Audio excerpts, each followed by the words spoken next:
महाराष्ट्राचे लाडके मुख्यमंत्री देवेंद्र फडणवीस यांचे आगमन आणि सोलापूर ते मुंबई विमानसेवेचे उद्घाटन प्रसंगी विजय भुमैया चिप्पा यांच्या वतीने मोटारसायकल रॅली काढण्यात आली।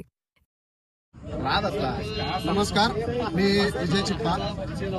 आज आपल्या महाराष्ट्र राज्याचे माननीय मुख्यमंत्री साहेब देवेंद्रदादा फडणवीस यांचे सोलापुरात आगमन होणार आहे।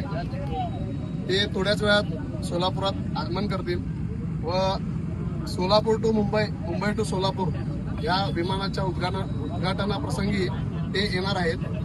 तर सोलापूरकरांना मी एवढं आवाहन करू इच्छितो की आपण जास्तीत जास्त संख्येने विमानतळावरती उपस्थित राहावे व आज हे मोटारसायकल रॅली आम्ही देवेंद्रदादा कोटे यांच्या मार्गदर्शनाने काढलेली आहे। प्रभाग क्रमांक 13 या प्रभागातून ही रॅली निघालेली आहे। सुखकर्ता प्रतिष्ठान हे पूर्ण मंडळ या रॅलीत सहभागी आहे।